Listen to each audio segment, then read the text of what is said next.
Hello student, now today we are going to start chapter 6 algebraic expression and identities. Okay so algebraic expression and identities में क्या होगा देखिए firstly इसका introduction है तो ये चैप्टर 5 से रिलेटेड है कि इसमें कांस्टेंट और वेरिएबल वैल्यू आएगी। तो देखिए फर्स्ट है algebraic एक्सप्रेशन। तो algebraic एक्सप्रेशन क्या होता है?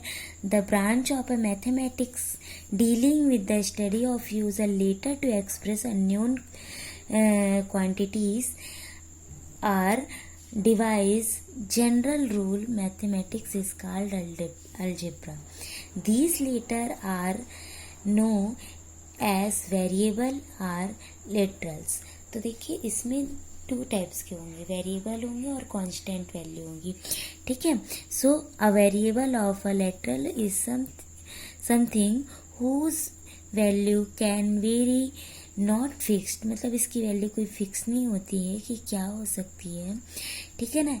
एंड कांस्टेंट वैल्यू क्या होती है? चेंज होती रहती है। ठीक, we may that any letter, जैसे कोई लेटर ले रहे हैं हम ABCD का, ABCD कुछ भी कोई भी लेटर ले रहे हैं तो इसको हम वेरिएबल बोलते हैं। क्या बोलेंगे हम इसको? वेरिएबल बोलेंगे। एंड जब हम कोई वैल्यू लेंगे जैसे 1 2 3 4 तो इसको हम कांस्टेंट वैल्यू बोलेंगे। तो इंग्लिश अल्फ़ाबेट के लेटर को हम वेरिएबल बोलेंगे और कांस्टेंट वैल्यू किसको बोलेंगे आप? जिसमें 1 2 3 4 ये सब हो। ठीक है, तो अब यहाँ पे बोला जा रहा है a combination of a constant and variable. जो वेरिएबल और कांस्टेंट दोनों का क्या होता है? कनेक्टेड होता है दोनों से, तो वो जो है उसे हम अलजेब्रिक एक्सप्रेशन बोलते हैं। ओके, सो ये आपका क्वेश्चन हो गया। जैसे एक एग्जांपल लेते हैं आप, -3 + 4z, तो -3 इसमें क्या है? कांस्टेंट है और 4z ये क्या है? आपका वेरिएबल हो गया। ठीक है, तो ऐसे ही आप यहाँ पे बता सकते हैं। अब जैसे क्वेश्चन दिया जाए, नेक्स्ट टॉपिक होगी अगर आपकी टर्म।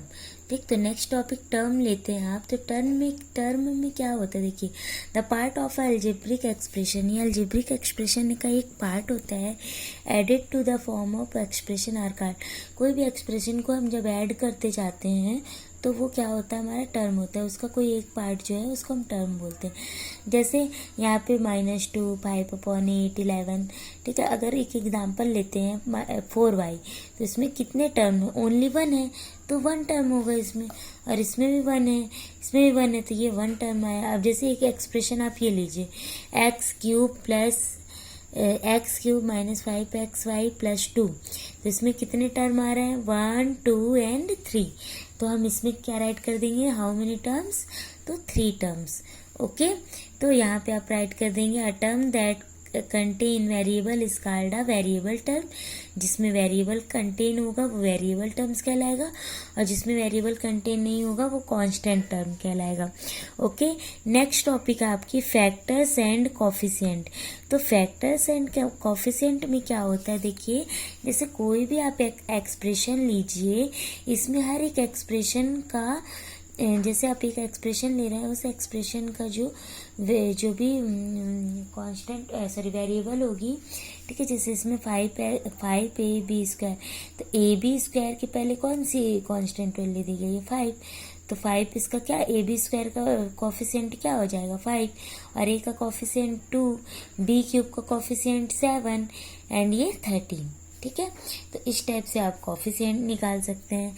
सम एग्जांपल और भी ले सकते हैं आप। देखिए जैसे यहाँ पे मैंने दिया है, क्वेश्चन है ये 5a² b2a 7b³ एंड -13। तो फर्स्टली आप 5ab² का निकालेंगे, तो 5ab² का कॉफिशिएंट क्या होगा? 5, मतलब ab² के आगे कौन सी कांस्टेंट वैल्यू दी गई है? 5, तो 5 इसका कॉफिशिएंट हो जाएगा। b³ का कॉफिशिएंट क्या होगा? -7। ठीक है, तो यहाँ पे आप राइट कर देंगे the variable factor of a term are called algebraic factor. Next है लाइक एंड अनलाइक टर्म। तो देखिए लाइक एंड अनलाइक टर्म में कुछ नहीं है। लाइक टर्म वो होंगी जिसकी पावर क्या होंगी? सब में सेम टर्म होंगे। जैसे 1 टर्म 2 टर्म, इसमें देखिए सब में एक टर्म आ रहा है, 1 टर्म 1 टर्म 1 टर्म। ठीक है, सारे 1 टर्म के एग्जाम्पल हैं। तो क्या हो गया आपका लाइक टर्म। और जैसे 2 होंगे तो फिर सब में 2 होंगे, तो ये अनलाइक टर्म्स के एग्जाम्पल हो जाएंगे, ठीक है ना। तो constant term are like term as they do not have any variable, ठीक है। तो ये आपका क्या हो जाएगा, like and unlike terms. Okay, next topic है आपकी types of algebraic expression. Algebraic expression के टाइप्स, तो अलजेब्रिक एक्सप्रेशन के टाइप्स क्या क्या होते हैं, मोनोमियल, बायनोमियल, ट्राइनोमियल, पॉलिनोमियल, है ना। तो ये जो मोनोमियल होगा, मोनोमियल, बायनोमियल, ट्राइनोमियल और पॉलिनोमियल। तो मोनोमियल में क्या होता है, N algebraic expression containing only 1 terms, मतलब ऐसा अलजेब्रिक एक्सप्रेशन जिसमें ओनली 1 टर्म्स होते हैं। सम एग्जांपल आप लीजिए, -5x 2a square plus 3x, मतलब एक टर्म है इसमें, इसमें भी एक टर्म है, इसमें भी एक टर्म है। तो एक टर्म वाले को आप क्या बोलेंगे, मोनोमियल, ठीक है। और बायनोमियल में क्या होगा, N algebraic expression containing 2 terms, जिसमें जो 2 टर्म्स कंटेन करता है वो बायनोमियल कहलाता है। जैसे इसमें 2 टर्म्स हैं, 2p + 5q, 2 टर्म्स हैं, 1 एंड 2 ऐड किया गया है ना, तो 2 टर्म्स होंगी। फिर ये इसमें भी 2 टर्म्स है, इसमें भी 2 टर्म्स है, तो ये क्या होगा, बायनोमियल का एग्जांपल हो जाएगा। तो मोनोमियल में ओनली 1 टर्म्स होते हैं, बायनोमियल में 2 टर्म्स होते हैं, एंड ट्राइनोमियल में 3 टर्म्स होते हैं। जैसे ये है mx² + nx + c, तो 1 2 3 टर्म्स एक दूसरे से ऐड के थ्रू यहाँ पे एक दूसरे से कंटेन है, ठीक है। तो ये क्या होगा, आपका ट्राइनोमियल हो जाएगा। पॉलिनोमियल में क्या हो जाएगा, पॉलिनोमियल मोनोमियल, बायनोमियल और ट्राइनोमियल सबका मिक्सचर होता है पॉलिनोमियल में। तो ये सारी चीज़ें क्या है, मोनोमियल, बायनोमियल, ट्राइनोमियल, ये सारी चीज़ें ही पॉलिनोमियल है, ठीक है। अब यहाँ पे कुछ नोट डाउन दिया गया है कि monomial are also called a simple expression. हम मोनोमियल को हमेशा सिंपल एक्सप्रेशन में बोल सकते हैं, क्यों, क्योंकि इसमें ओनली 1 ही टर्म्स होते हैं। Monomial, binomial and trinomial are all polynomial, ये सब क्या है, पॉलिनोमियल है, ठीक है। इन polynomial power of involve variable are positive integer, जो कोई भी पॉलिनोमियल जो है उसके पावर जो है वो पॉजिटिव इंटीजर पे ही होंगे। अगर सब एग्जांपल आप लेते 2p/q, तो 2pq या नीचे है तो ऊपर आया तो माइनस में हो गया, क्योंकि power -1 is not a polynomial. क्यों पॉलिनोमियल नहीं है, क्योंकि यहाँ पावर क्या आ गई, निगेटिव में आ गई। तो पावर अगर पॉजिटिव में होगी तो ही वो पॉलिनोमियल होगा, ठीक है। Since power is q is a negative, और रूट में आएगी तो भी वो पॉलिनोमियल नहीं होगा। तो कब कब होगा, जब निगेटिव में होगी पावर या रूट में होगी, तो ये सब पॉलिनोमियल के टाइप्स नहीं होंगे, ठीक है। नेक्स्ट टॉपिक है आपकी एडिशन ऑफ अलजेब्रिक एक्सप्रेशन, मतलब अलजेब्रिक एक्सप्रेशन को एडिशन करना है और सब्सट्रैक्शन भी करना है। तो उसके कुछ टाइप्स हैं, उसको टू मेथड से आप कर सकते हैं, एक हॉरिजेंटल मेथड से और एक कॉलम मेथड से, ठीक। तो हॉरिजेंटल मेथड में कुछ नहीं करना है, आपको ऐसे ही लिखा रहने देना है, ठीक है।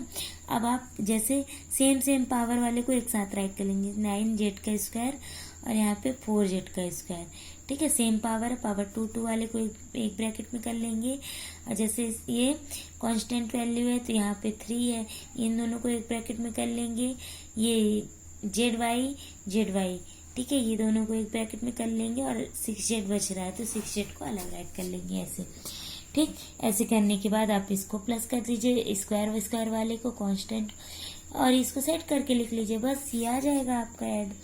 और कॉलम मेथड में कुछ नहीं करना है, जैसे आप फर्स्ट वाली वैल्यू आपने लिखी और सेकंड वाले के नीचे क्या करेंगे, x² वाले के नीचे x² वाली वैल्यू राइट करेंगे, और xy के नीचे xy, और जो कांस्टेंट वैल्यू होगी उसके नीचे कांस्टेंट, और ऐड कर देंगे बस। तो इस टाइप से इसके कुछ एग्जाम्पल भी दिए गए हैं, ओके। अब जैसे आपको सब्सट्रैक्ट दिया जाएगा, तो सब्सट्रैक्ट के लिए भी सेम मेथड है, हॉरिजेंटल मेथड और कॉलम मेथड सेम करना है, वहाँ पे प्लस करना था, यहाँ पे माइनस करना है, और कुछ चेंजेस नहीं है। तो अब में भी अब आप लोग को समझ में आ गया होगा कि अलजेब्रिक एक्सप्रेशन क्या है, ठीक है ना। Algebraic like and unlike terms, ठीक है ना, टर्म्स क्या हैं, तो और coefficient value, and next polynomial कब पॉलिनोमियल होगा, अगर उसकी वैल्यू जो पावर जो है वो पॉजिटिव है।